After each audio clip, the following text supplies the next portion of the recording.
Hey, what's up everybody? It's me, Jordan, and I'm back with another drawing video. In this video, I'm going to be doing the 3-marker challenge, but with a Halloween spin. I decided to choose the colours instead of picking them at random, so I'm kind of cheating, but I really wanted to keep it with a Halloween vibe, and I think it's more fun for me that way. Hopefully you guys still enjoy it. I will also be using a white gel pen at the end of the drawing to do highlights, so I'm cheating even more, but I think the drawing will turn out a lot better because of that. And it's still a challenge just using 3 markers to blend with and to create an interesting looking drawing, which doesn't look so bland because you've only got 3 colours. I'm going to continue on with the drawing. I hope you guys enjoy watching the process as it all comes together. Now I'm going to jump into a horror story and read that for you guys. So put your headphones on, dim the lights, and let's get into it.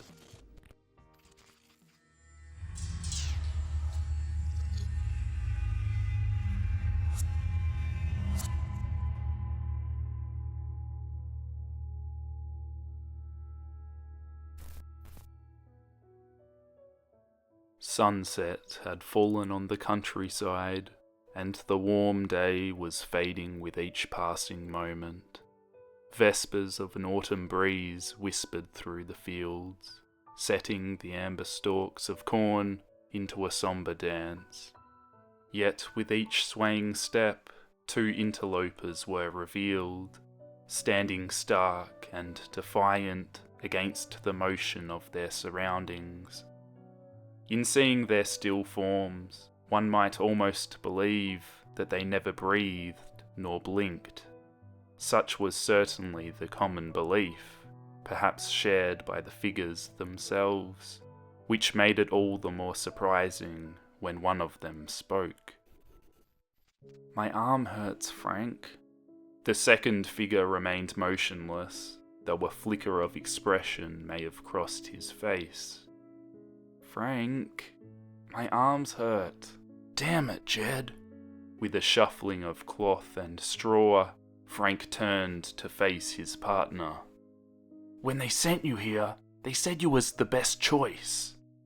You said you knew the rules. Now shut up before someone hears you."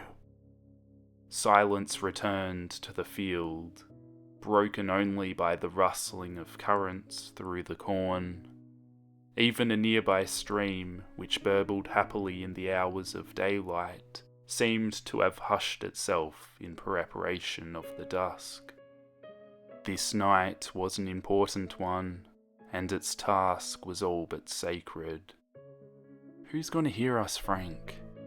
"It's not the point. What matters is if someone did.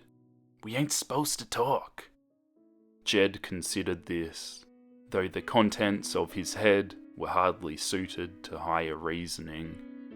"Well, so what? It's a stupid job anyway. Ain't nobody passed yet that hasn't laughed at us." Frank sighed, removed his hat, and scratched his leathery skin. "Look, Jed, that may very well be. Fact is, it don't matter one bit, but it's gotta be done. You understand me?" "No." "Good, What the hell you mean no? Ain't no one ever told you the story?" The straw around Jed's neck made a rasping noise as he shook his head.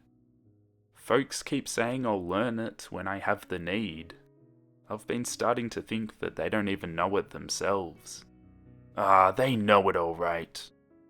Frank cleared his throat and made a spitting motion at the ground, though his lips remained dry.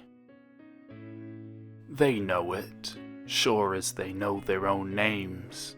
Just that, well, it ain't exactly pleasant to talk."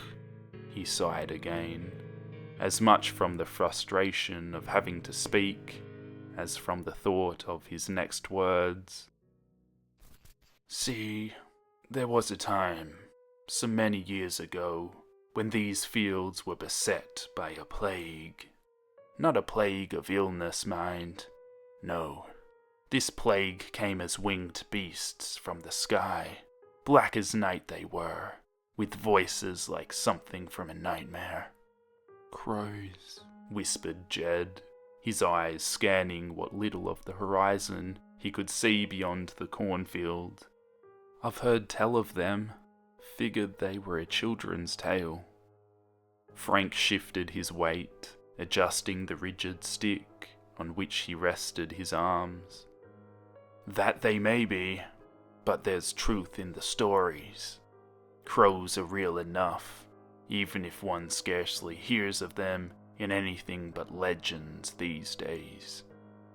Back when their terror was at hand, they'd descend on the fields and eat their fill, leaving precious little for the folk who toiled with the seed. It brought a hardship on the land, leaving everyone desperate. My arms still hurt, Frank. Frank rolled his eyes. We're talking, ain't we? Have a rest. Sit down for all it matters now. Thanks, Frank. Jed dropped from his post and crumpled to the ground, suddenly looking very much like a lifeless pile of rags. So, what happened? Though he opened his mouth to speak, Frank hesitated. On any other night, the words were just a story, but on this night, they might be something more. You keep a listen for anything amiss, all right? Jed nodded, and Frank resumed his tale. It was a dark time, to be sure. Dark enough that some reckoned they might employ a darkness of their own. He closed his eyes and recited the secret verse, known only to those who stood watch in the field. Gathered they the walls of green, left to dry by day, shaped into a sentinel, in clothing was the hay. Set upon tormented fields against the demon's core, given life by darkness, the men of naught but straw. Gave to them the hallowed charge upon the darkest night, paid the price of vigilance when absent was the light. Gathered they one of the young for empty demon's craw, taken by the darkness, the men of naught but straw. Straw men, whispered Jed. Straw men? Like us, Frank? Frank's expression grew colder as he shook his head. Don't you think that way? The straw men were something other than living, Jed. Scared the crows away, they did, but at a terrible cost. They were dead inside, see? Stayed where they were meant to be, like statues, save for one night a year, when they'd come alive and have a reaping. Only it weren't corn they took away, but a child. One child left outside past sunset. Children are outside past sunset all the time, Frank. Not on this night, Frank hissed. He lowered his voice even further. On this night, the children wear masks. The straw men can't see those who hide their eyes.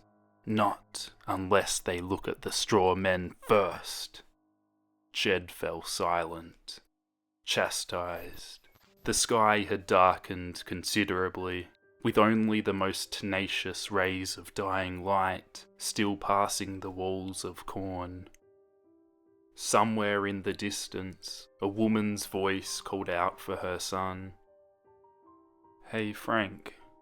What? I still don't get it, Frank.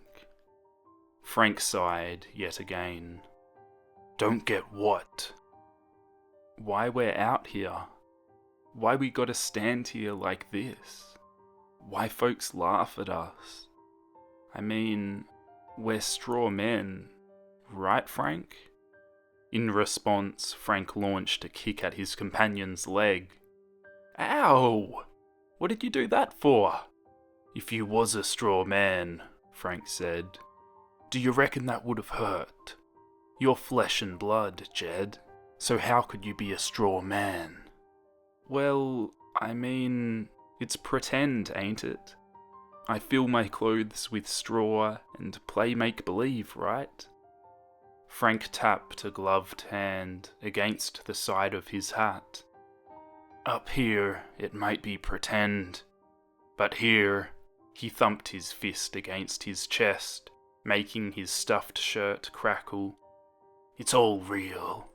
That's what matters, Jed." He swung his arm wide, gesturing to the fields around them. "You want to know why you're out here? It's so that fear don't come back. Even one child being taken keeps that terror festering, keeps folks in mourning. Might as well have the crows back. But if someone goes stand watch, then the straw men don't come walking. They can all rest easy. They can laugh at their fear and get on with their lives. Now do you get it?" "I get it, Frank," Jed hurriedly replied. "I'm here to stand watch. I get it." "Good. Now get back on your post. We got a long night ahead." Jed retook his position, and Frank readjusted his own. The wind had died with the sunlight, leaving the cornfields completely still. "Hey, Frank." "Shut up." "Sorry." Jed closed his mouth. "Only, what happens to them, Frank? To the children?"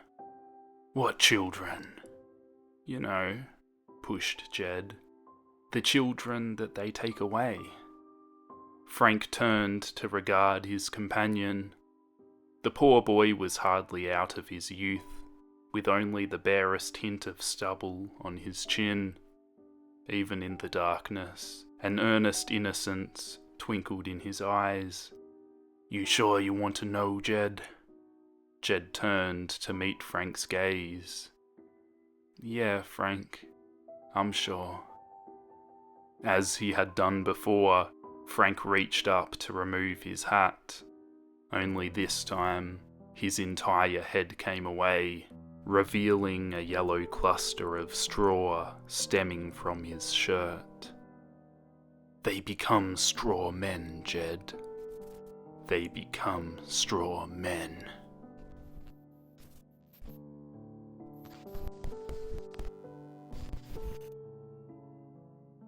The knowledge of ghosts goes back for centuries and can be found within every culture throughout the world.